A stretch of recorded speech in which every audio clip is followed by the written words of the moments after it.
it is the way Indian mentality, I would say. It's not just the women. The family around us also, once you get pregnant, they tend to say, don't sit, don't bend, don't do any work, don't carry a weight, eat well, sit at home. This is what the general advice we get nowadays. But our mothers and grandmothers weren't that way. They were like doing all the household activities. They would, like, if you ask them, they'll say, I carried so much amount of water. I used to wash all our clothes by myself. All that they will say. But when it comes to their doctor, they tend to say not to do anything. True. And that is something which is wrong. And sometimes the first consultation itself, when they come as a group. They bring the girl, then there's a grandparent, then there is a mother and father, and there is a mother-in-law. So everybody tend to say, Doctor Enna Sapala, what is the right food to eat? Can she walk? Can she do some exercise? Or can she climb stairs? The house will have one single stairs of flight of stairs, which they will have so much doubt in even climbing that stairs.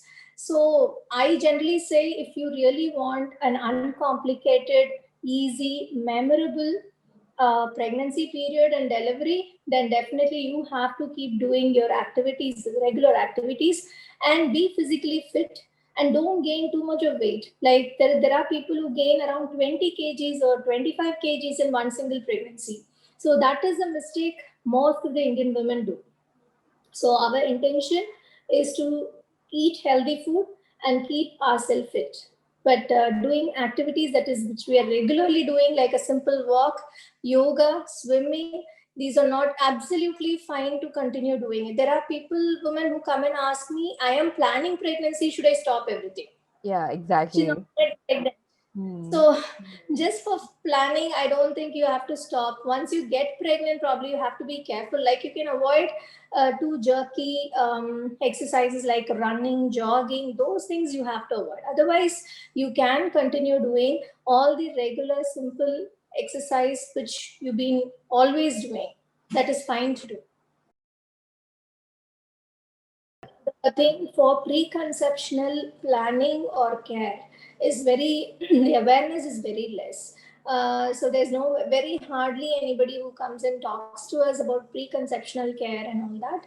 So that is something which everybody should focus on. Just getting married and immediately getting pregnant is what is happening in India.